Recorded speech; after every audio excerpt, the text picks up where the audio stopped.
Planning Commission meeting to order, 7:03 PM. Right? Yeah. Okay. Minutes. Yeah. For some reason, I can't get the agenda up, sorry. Here we go. Oh, I got it now. Meetings, call to order. No, that's minutes. Cool. Okay, so first up, we have approval of minutes for the April 28th, 2025 regular meeting. Any comments, changes, suggestions?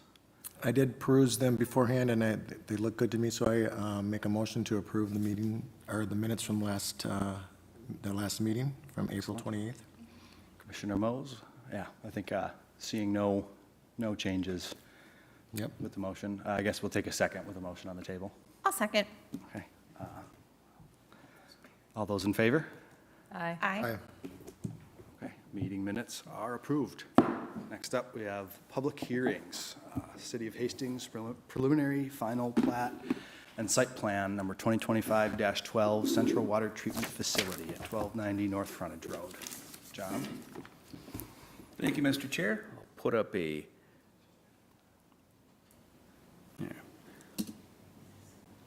we go.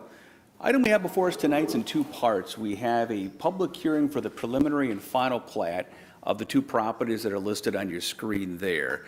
And along with that, a site plan for the construction of a new water treatment plant. So go through a little bit of background of what is being proposed here and some of the review that we've had by the staff here. So as you probably know, City of Hastings is in need to provide 3 PFAS treatment plants within the city. This is the first of 3 that is being proposed tonight. This is located at 1290 North Frontage Road. When you're looking at the map, it is consisting of the existing Carboni's and Stacy Star's Dance Studio here at 1292. This property in red is where the treatment plant itself would be built. It'd be about just under 16,000 square feet. And then we have this existing plant over here. Nothing would change physically on this property, but they are going to combine both those properties into one single property, which is why we have this plat forward. So those are the 2 actions that we have before you tonight.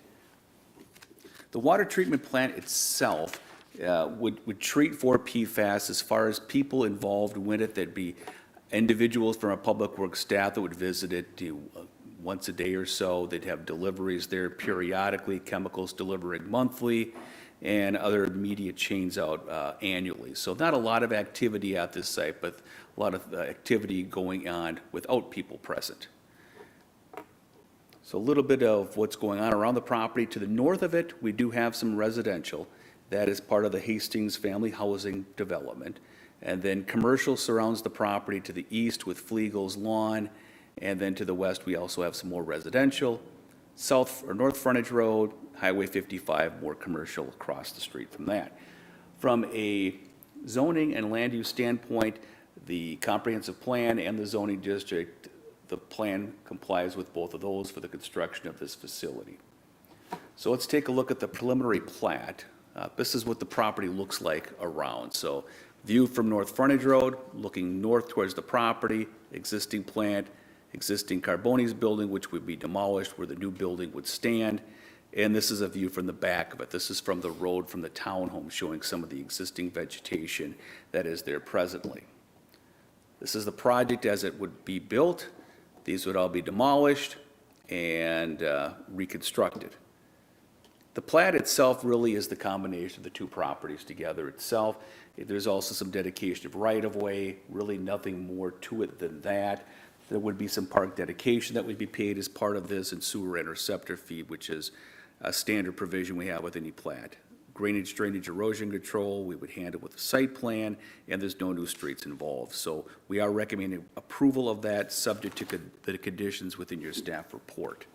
So to the site plan itself, it's about a 16,000 square foot building altogether. This would be where the building is located here.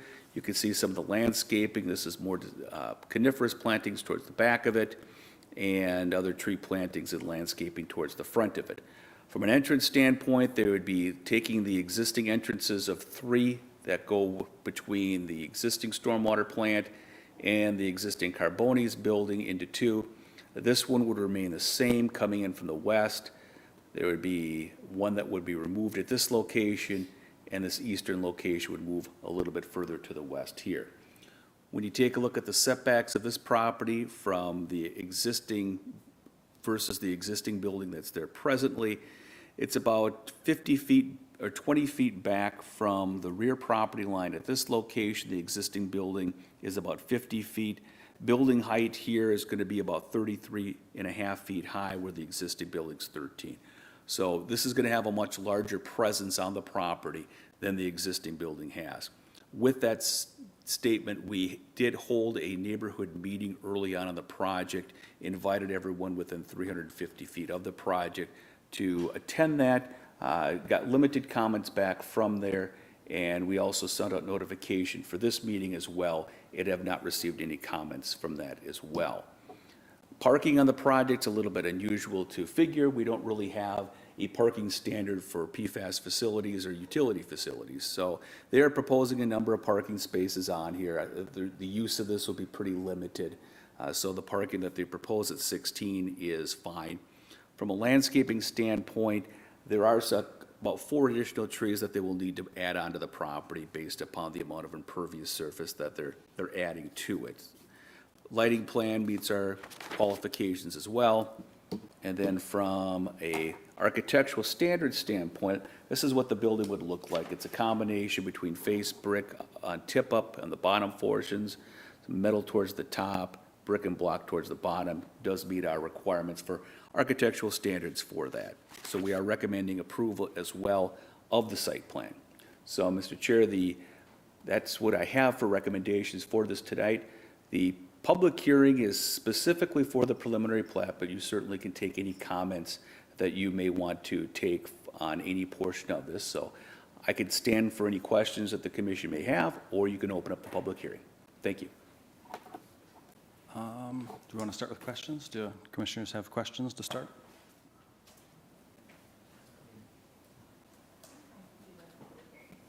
Okay, yeah, so we'll go ahead and we'll open up the public hearing right now on the preliminary plat. I don't know, is that a gavel? Any comments from the audience on this portion? No? Anybody on Zoom? I don't think anyone on Zoom, no. I should note John Christensen from WSB is also here in representation of this project as well, if you have any questions for him. Thank you. How much is 3M paying for this? How much is 3M paying for this? John, do you know the answer to that question? Roughly $15 million. So yes, this. Did you want to come up here, please? Sure. Thank you.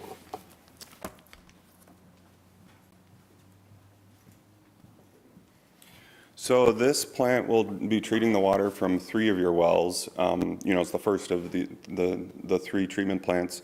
And one of the wells, well number 5, has been tied to 3M. And so they will be funding a portion of this facility, roughly. Only one well so far. The Minnesota Pollution Control Agency is still evaluating connections between the other wells and 3M. Mm-hmm.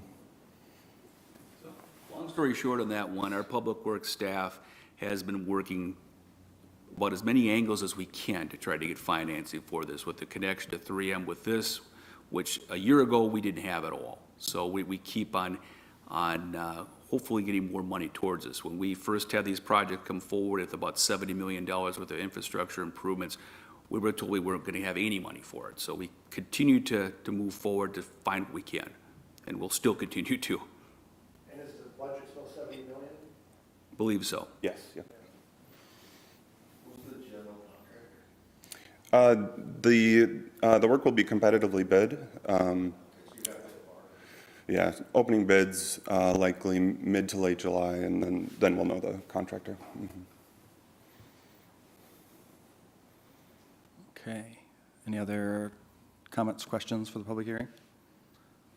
Okay, seeing none, we'll now close the public hearing. Okay. Sorry.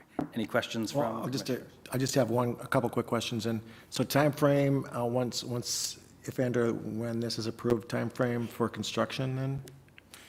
For this plant, it'll be roughly 18 months. 18 so, months, okay. A year and a half from now. From when it And when do you expect to break ground? Late summer or early fall, so August, September timeframe. Okay. And then will the other two plants be maybe in construction phases simultaneous with this? Yes, most likely they will overlap to a certain extent. So, the second of the three will likely bid this winter sometime and then start construction next spring. Okay, perfect, thanks. Yeah, I think in general, John, we're looking at creating one of these per year over the next 3 years with an 18-month construction. There's going to be some overlap. Is that generally Yes, it? yep. Yeah, okay. Fantastic. I just had one quick question, just out of curiosity on the mechanics of some of the associated fees. How does that work, since it's a city-led project? I know we have, the kind of the stock fees for filing and development impacts, so on and so forth. Is that just an internal transfer between departments, or is it just kind of on paper just to show Yeah. consistency? Probably be more of an internal transfer with the park dedication fee and the sewer interceptor fee on that one. So we have that rule in place, ordinance in place for any project that comes forward. So if it's ourselves as the applicant, we're obligated to do that transfer. Okay, yeah, fair enough, that makes sense. All right. Any other, Commissioner McGrath? One of the questions that I had, and I'm assuming that it's a non-issue, but I was wondering if there is any noise associated with the facility, just like normal noise, or if there are any alarms or anything involved if something would malfunction, just because it is next to some of our residentially zoned areas. Certainly. So I guess maybe I'll touch on the alarms first. The alarms will be sent to Public Works staff through an electronic SCADA system. And so there won't be any audio alarms that neighbors would hear on site there. And then as far as day-to-day operation of the facility goes, there is a permanent standby emergency generator, but it's inside the building. And so, by the time you're outside of the building and at one of the property boundaries, you'll barely be able to hear that. It would be like probably softer than a vacuum cleaner level of noise.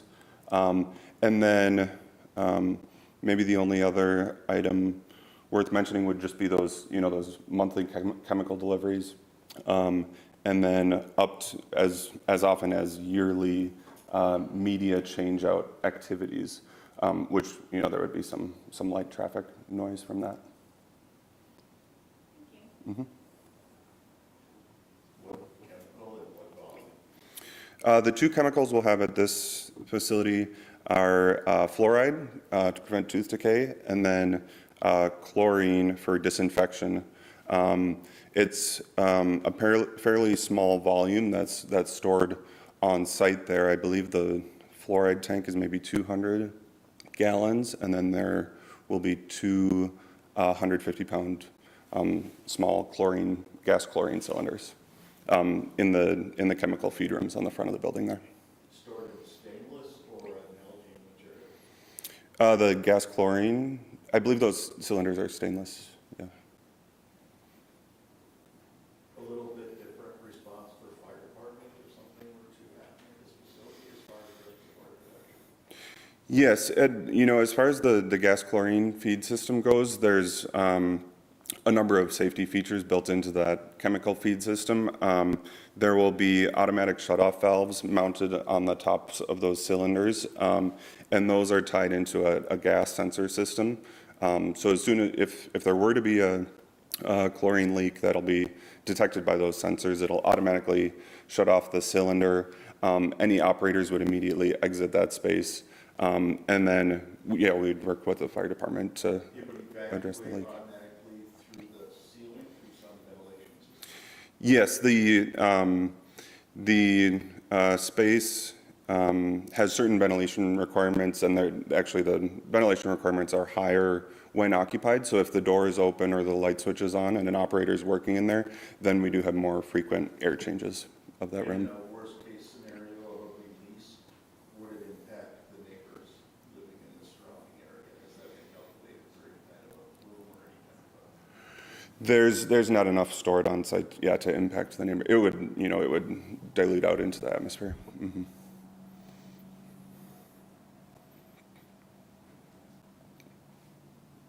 Okay, commissioners, any other questions, comments, clarifications? Okay, seeing none, I believe we have a vote on the preliminary plat coming up, correct? Yeah, and commissioners, it's up to you, but you can take each action individually, or you may make a recommendation on both combined, whatever you opt to do. Okay, we'll see a motion. Commissioner McGrath?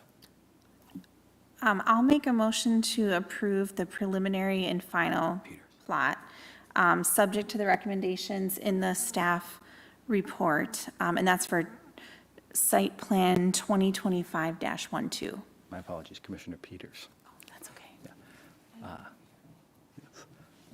Just a clarification, then, Commissioner, is that just for the preliminary plat, final plat, or for the site plan as well? The whole thing. The whole thing? Okay. Preliminary plat, final plat, site plan, right? Okay. Motion on the table, I second. second. All those in favor? Aye. Aye. Unopposed, motion passes. All right, with that recommendation for approval, this will move forward to the city council meeting for their meeting next Monday night on June 16th. Thank you. All right, next up, we have, let my agenda come back up here. We have another actions, variance, number 2025-18, City Code Chapter 155.5, construction of a fence exceeding 6 feet in height at 2570 Cannon Street. All right, the applicant is requesting a 2-foot tall variance for a privacy fence in a rear yard. The zoning code allows up to a 6-foot privacy fence. The applicant said in 1998 that he was planning a pool and fence project and spoke with staff, who said that a fence taller than 6 foot would require a variance. The applicant said his permit was approved and he didn't need to get a variance. This is a application for a building permit from 1998. And as you can see on the site plan, it shows the pool and it shows a fence. And then it shows a note stating that an existing retaining wall would result in a 2-foot grade indifference. Oops.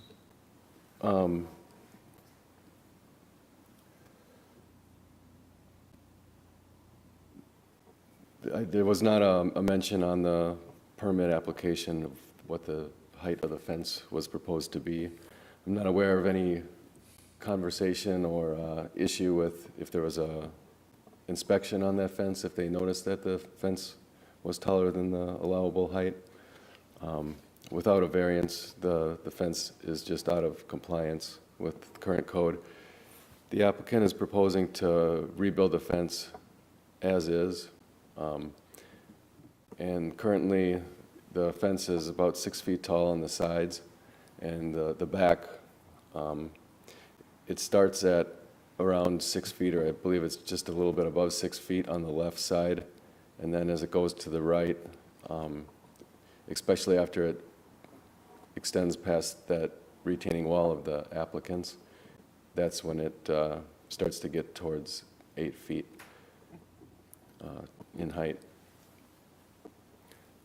So in this picture, you can see the applicant's retaining wall behind the pool area, and there's also a retaining wall behind the fence that you can't really see here.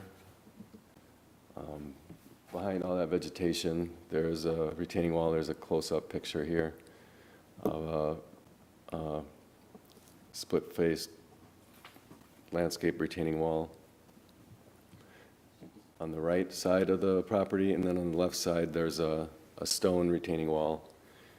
There's 2 neighbors that back up to the applicant's home, and they both have retaining walls. I believe the applicant said they had likely put those in to level out their backyards.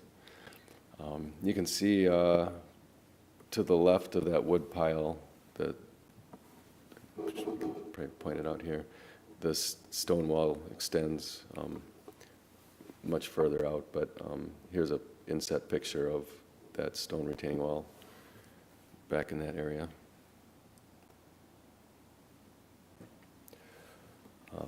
A variance is a permanent departure from enforcement of the ordinance on one piece of property.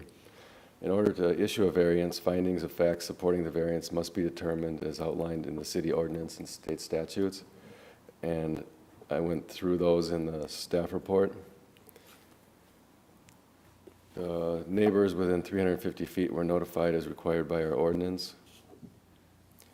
And staff is recommending denial on the application for the variance because staff doesn't believe there's a practical difficulty in meeting the code, and that staff doesn't believe the conditions on which the variance would be based are unique to the property.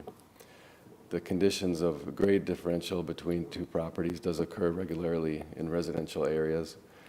And over the years, staff has met with people wishing to have a taller fence because their neighbor's yard is higher, or their house is higher, or there's been a couple of situations where there was a retaining wall just behind the property line. And in those instances, those applicants built a fence that met code requirements. So with that, I can stand for any questions. Otherwise, the applicants are also here tonight. Commissioners, questions? Mr. Peters? I guess is the reason for the variance coming to us right now because the fence is in need to be rebuilt, or because it was found that what was granted before was not allowable? They want to replace the fence because it's needing replacement, and so they'd have to get a fence permit application approved. And then, so then my follow-up question is, are they asking to replace it exactly as, as it was planned out in 1998? They're asking for a variance so they can replace the fence with the dimensions that they currently have right now on it. So it would just be a rebuild of the exact fence as it is now? Well, I'm not sure if they have plans to change the design, but all the parameters, I believe, it would be the same as The they height are now. and everything, okay.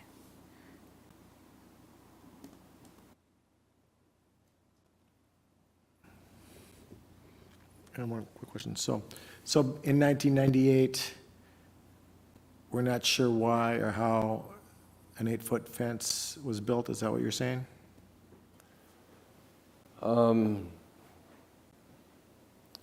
The applicant can speak to that. I don't have anything from 1998 except for the permit application that just shows that where the fence was going to go, but didn't identify a height. Is there typically a follow-up inspection by city staff? Yeah, when somebody gets a zoning permit for a fence, typically a zoning, somebody with knowledge of the zoning requirements would do a fence inspection. Oftentimes, if it's in conjunction with a pool, it's the building inspector that does it. And also, I think back before 2007, I think building inspectors did the fence inspections also. They may not have, knowledge on what all the zoning requirements are, but Okay. there's also no inspection record from this time. Likely that just wasn't deemed necessary to catalog and keep for this length of time. Would the pool have had to have a final inspection too? Yep, for sure.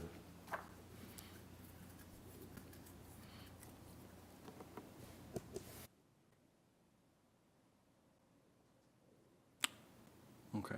Commissioners, any other questions, comments? Would the applicant like to speak to anything on the application? Yeah. Should we go there? would you like to come up? Yeah.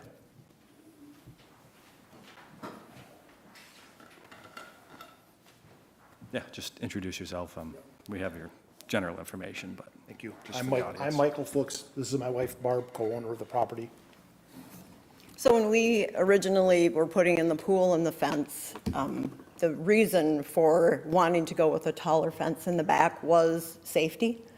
We have a pool, there's a 2-foot retaining wall, so the people that live behind us who had children that were 12-ish, probably at the time, 10 to 12, would have had just a 4-foot fence that they would have been easily able to see over. It's, alternating board, could have climbed it. And there was concern, although we do have a safety cover on our pool, we don't always have it shut. And so to have a 6-foot fence was really only like having a 4-foot fence, and it was a 4-foot fence that was pretty easily climbable.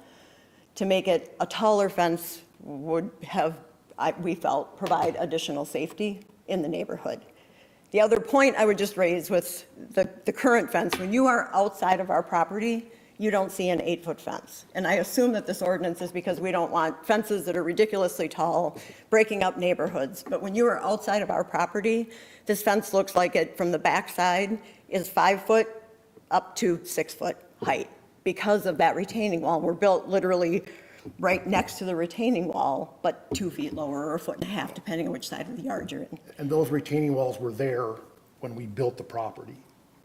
So that was our reason for doing it. We want to replace the fence that's falling apart. We keep replacing posts. We got a bid. We got them to bid for an 8-foot, and then we're like, oh, but we better go make sure that this is okay. So that's really why we're here asking for the exception. And so on the original that the city had, that was nice, you can see I have those little, this is just my ridiculous drawing that I did.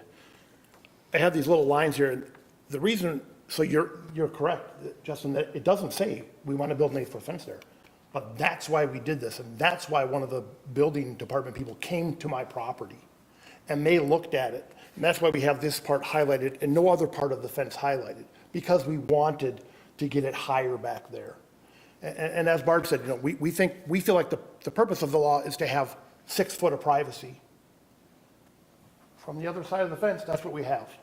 And in some spots, it's less than 6 foot. I don't know how to use the, up here on this south end, and that corner, from the neighbor's side, it's about 5.5 feet.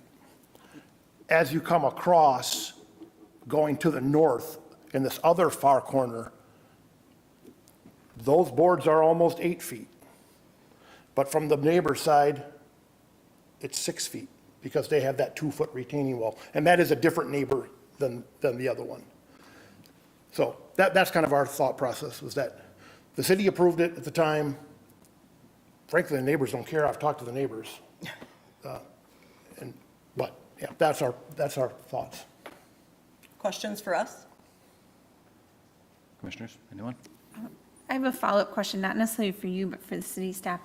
What are the do you happen to know the requirements related to fencing if someone has a pool? Yeah, they're required to have a 4-foot tall, non-climbable fence with a self-closing and self-latching gate. Is this fence considered non-climbable? Yeah. Okay. The 12-year-old kids could climb it.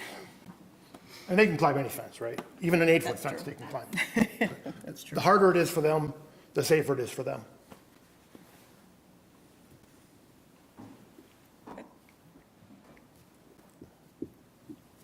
Thank you for hearing us out. Yeah, anything, nothing else? Appreciate it. Thank you, Justin. Thank you, guys. Okay, so I have, I guess, just a couple. So I understand, yeah, the letter of the ordinance, right, it's pretty straightforward. It's 6 foot high, right, which is from where it's built on the property to the top of the fence, right? The thing we're always fighting against with variances, right, is the cascade. Next person that comes to get a fence, okay, my property slopes down slightly, it's on an uphill, we don't want to have to chase our tail on this, right, into the future. So that's what we're trying to mitigate, right, by having the process. Is there any sort of mitigation that the commission could approach, potentially just storyboarding to hear out the applicant, about not changing the top elevation of the existing fence, seeing that it's been there for nearly 30 years. And if, it's not going to cause any issues with the neighbors or the neighborhood, would that kind of put a cap on,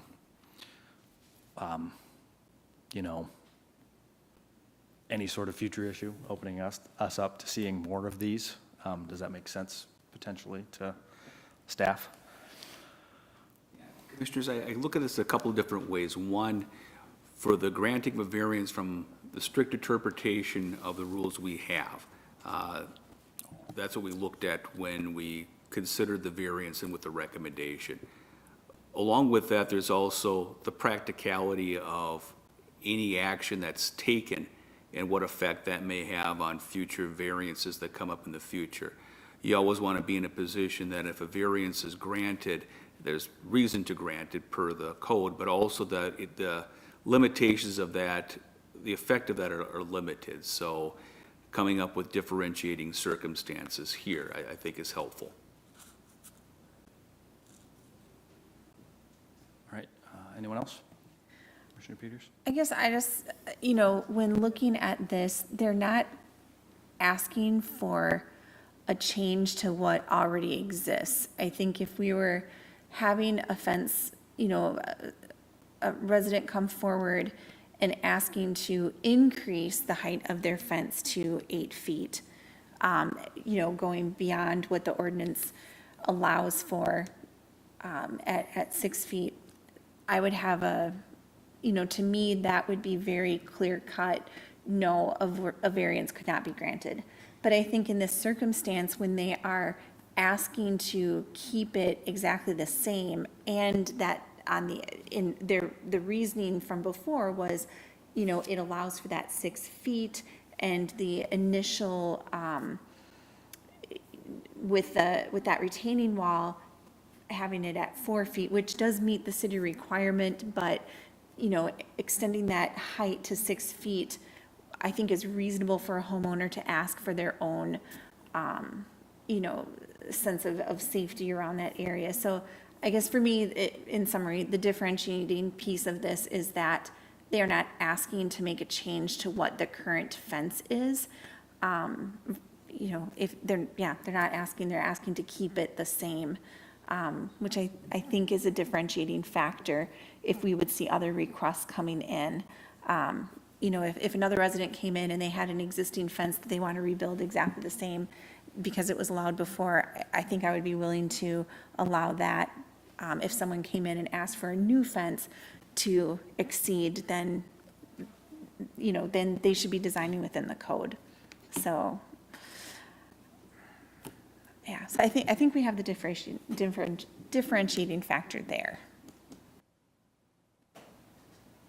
Follow up to that comment.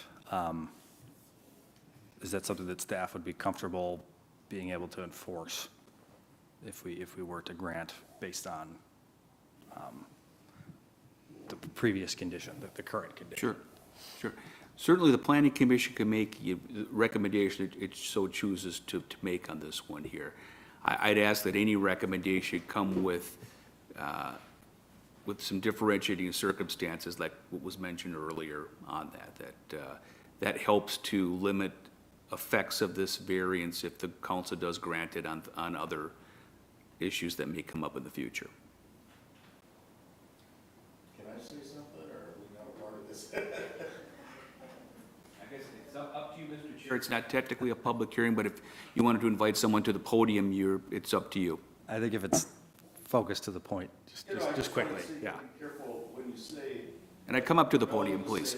Potentially please. grandfathered in, kind of what you were saying, or no? Because I think you gotta be careful with that. I really like the idea of the elevation height, the challenges that you have there with the change there. Not just to say, since it was there, we're gonna let them rebuild it because it was there. Because there's so many things in town that don't meet code that really shouldn't be there, but they're there because they're grandfathered in. And therefore, if you go down that path saying it's grandfathered in, I think that just creates more challenges. I like the idea that there's elevation challenges here, and on one side, the fence is this high, and on the other side, it's this high, and there's a safety factor involved here. I like that thought process. I think that's easily explain to someone if someone else in the future wants to challenge it. Sure, and can you give your name for the? John Rutledge, I'm sorry. Okay, thank you. Yeah. Thank you. Appreciate it. I think the differentiation is an issue with me that Commissioner Peters is suggesting, because it says, one, if it's been there, you can keep doing it wrong. And two, it's saying, if you would like a higher fence on a weird sloped yard, build a pool, and then it's a safety concern. And that is not a reason that we should be allowing variances necessarily, because it is safe still from either side with a 6-foot fence, with a pool. Like, it is meeting the requirement of safety that is outlined for pools, regardless of if you're coming from other side, if it's still 4 feet on both sides. And I think that we get into a slippery slope by allowing fence height to say, yeah, okay, we can be flat, and we can let things to continue to exist that maybe weren't supposed to be built that way in the first place. And not to anyone's ill intent, just because, built the way that made sense. And we have to be careful before that and not allow extra conditions in the name of safety circumstances that are already being met. And one more comment too, and a question. So I know there is a Minnesota state statute regarding non-conforming structures, and would a fence be part of that ordinance? Because I know that there are certain requirements to allow structures and things to be rebuilt if it's a non-conforming use. Yeah, that would be for legally non-conforming uses. This is a illegal non-conforming use, because when it was constructed, it didn't meet the ordinances.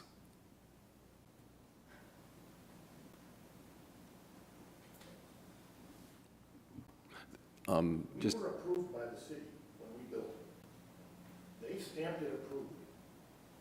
I didn't get a variance, but I was young and I didn't know the law. So you're saying it's illegal, and perhaps it was. But that stamp of approval on here is from the city of Hastings, not from me. So. Just to clarify the stamp of approval on that, the stamp of approval did not specify the height of the fence on there. So that's where we don't know at this point. And, by terming it illegal is not mean to be a snub on anything that happened at the time, but just more that the ordinance that was in effect in 1998 is still the same ordinance that's in effect today. Okay.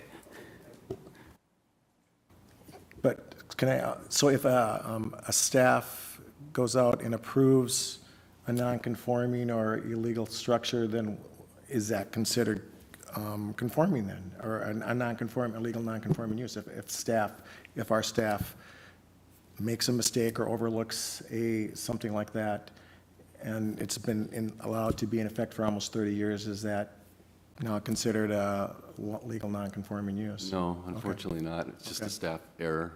The law is always going to be what the law is.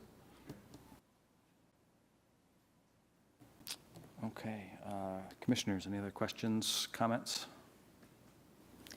I just want to, address, I think it's a good point that when these things come back to us, it is an opportunity to bring things into compliance. So I definitely hear your point on that. And a question, when measuring it, is it measured, because it almost seems like this fence has 2 heights. There's the height from the property owner's side, and then is it built, it's not built on top of that retaining wall, but the retaining wall comes to the property. So are we measuring, is the height measured from inside the fence or outside the fence? Because it sounds like those are 2 different measurements. That's the crux of it right there. Well, the retaining wall is behind the fence, so What's that distance?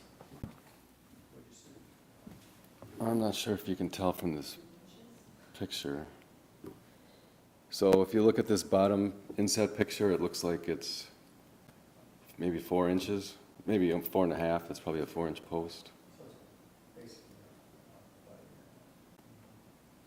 So, yeah, where would you measure from the inside or the outside? Well, I think if you measured it from the inside or the outside of the fence, it would be the same. The grade is the same on that where the fence is at. If they were to move that fence back 4 inches so it's adjacent to the retaining wall, then where would you measure it? Or if they put it on top of the retaining wall, where would they measure it? I think it's measured at the grade, so if you're taking a look at the inset picture there, Yeah. you got a little bit of space before you get to the neighbor's retaining wall, and then we'd measure it from where at grade the fence is placed. So is that retaining wall the neighbors then? It is, I believe, right, Justin? Yeah. Okay.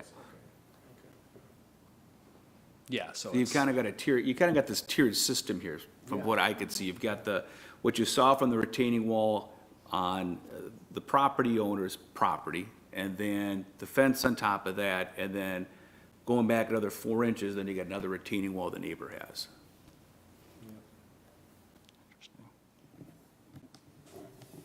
So if the retaining wall was, say, like moved 1 foot forward, just like that was where it was, and there was dirt underneath the fence, that would be the new grade essentially. Like if this was on the other side of the fence essentially, and the fence were just like barely on top of this retaining wall, where does that put the height of that post essentially at that point? Again, it would be measured at the grade. Okay. Wherever the fence starts at the bottom. You know, we've got a situation here where you've got a retaining wall in very close proximity with, that's a little bit higher at its, at the top of that wall. But that's how we'd measure where the fence, what the fence height would be. and generally speaking, horizontally, it's with respect to the property line, right? So, I'm trying to remember, in the ordinance, I believe there's maybe a small setback, or it can be on the property line if the finished side of the fence is on the outside, but basically it's with respect to the fence owner's, so to speak, property line, correct? It is, yeah. We do not have a minimum setback from a property line in general. We do put the responsibility on the owner to know where that property line is and to ensure that the fence is built within their property, not over the line. Sure, okay. There hasn't been a survey to know where the exact property line is then? When we built the fence, we found the things in the ground. Okay, And ran a string line. And actually, the neighbor on the south side had his sprinkler heads all in my yard. okay, So that he popped those up and moved them over. But yeah, so we didn't get a survey, but we found things. you found the sticks, okay, okay, Built it inside of the okay. And obviously, we built it on the back side, about, you can see it, about that foot, so we could get the posts in. Okay. So you're saying most likely that retaining wall is pretty much on the property line, is what it sounds like? That Okay, retaining wall is almost exactly on the property line. okay, That is the retaining wall there on the north side. yep, And okay, that loose rock wall is the one on the south side. okay, But they're lined right up on the property line. okay, thank you. Okay, any other questions, discussion? Anyone have a motion to put on the table?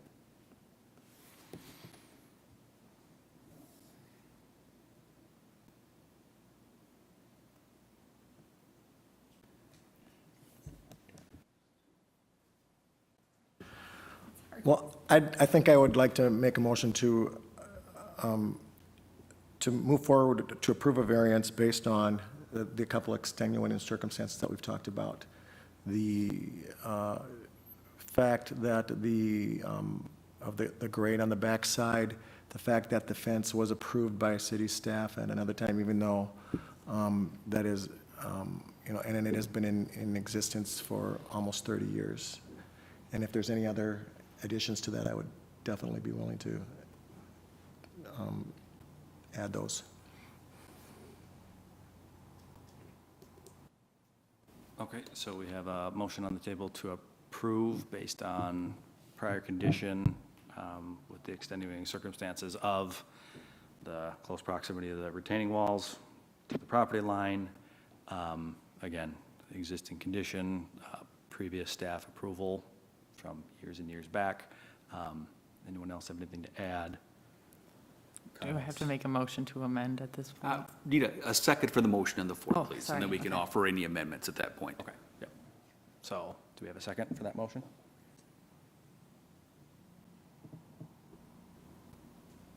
I'll second. Motion has been seconded.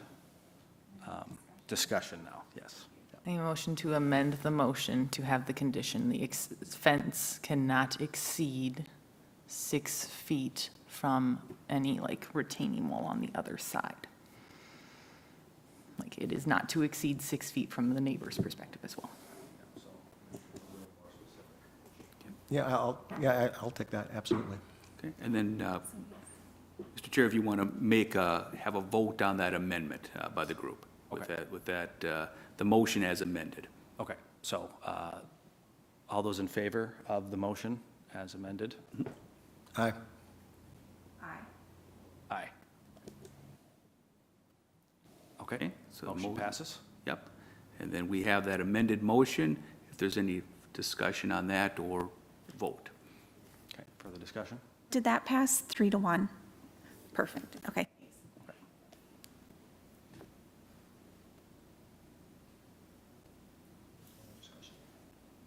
Okay, yep, any further discussion? Seeing none, so now it's a, yes, that was for the amendment. Yep. Okay, so to clarify, that was four ayes for the amendment. Okay, Sorry. thank you. Thank you. Yep, it's a little tricky, and I'm new at running these. My apologies. Thank you for sticking with us here. Okay, so now we have the full motion with the amendment. So, and can you just read back the terms, or just? Yeah, remind what us I have quickly? here for the motion would be the motion to approve based on the grade on the backside of the property, that the permit was approved by staff in the past, has been around for 30 years, and that the overall grade, the fence cannot be 6 feet above the grade on the other side of the retaining wall. Does that sound consistent with the intent? I believe so. Okay. Yes. Yep, and I think, I guess my only question would be, based on staff's understanding of the motion at hand, the issues as discussed, is that maybe specific enough for this case? Yeah, this provides some specificity. Okay, sounds good, and it appears to be enforceable as well, based on our current mechanisms. We're not gonna have to do any sort of special extra enforcement beyond what we would do for a fence permit check. Sure. Correct. Okay, yeah, anytime we have more specifics in the granting of a variance, the easier it is for us to differentiate it, absolutely. Perfect, okay, I think that helps. Okay, so we have the full motion with amendment as stated. That needs a second, correct? No, it's been Oh, it's been seconded, okay, all right, so we'll open that up for a vote. Now, all those in favor? Aye. Aye. Aye. Opposed? Nay? Nay. Okay. 3-1. 3-1. Yeah. Sorry, no, it was just me. I didn't press my mic. There's a little lag. With that recommendation of 3-1, that recommendation for approval will be brought forward to the city council at next week's meeting on June 16th for final action. Thank you. Thank you. Thank you. Okay, I believe, Thank you. yes, thank you. Thank you for being here. So, other business that we do have meetings scheduled in 2 weeks coming up on the 23rd. I do have one public hearing that will be going out on that one, and that's for another retail cannabis permit, special use permit, this one at the southwest corner of 33rd Street and County Road and Highway 316, kind of in the County Crossroads area. We have taken action by this board on 2 other special use permits. Those went to the council. Those both did receive approval. Again, with special use permits for cannabis, it allows them to be able to apply for the state license, but does not necessarily grant them the ability to operate. With the ordinances that we've put in place, we only allow 1 retail cannabis permit throughout the city. And the council further clarified the selection of that a couple meetings back, stating that the first permit to come through the Office of Cannabis Management at the state for registration would be the one that gets issued. So it's kind of a foot race at this point once those come forward. So we will have that consideration at the next meeting, and that's the only thing I'm aware of at this point. So I can stand for any questions you may have. Just a reminder, I will not be at that meeting. Just- Okay, Yep. duly noted. Thank you. Okay, thanks, John. I have one quick one on other business as far as, so we had our workshop, did not have a quorum, so we were not able to get a workshop. Do we have a rescheduled date for that yet? Have not yet. That might be a consideration for the 23rd as well, depending on what the agenda, might just add that to it. Okay, thank you. Yeah, I guess just to clarify for the record, that was for the zoning code.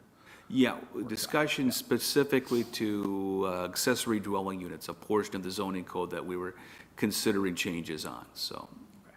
Yep. Looking forward to that. okay, thank you. Okay. Any other business, commissioners?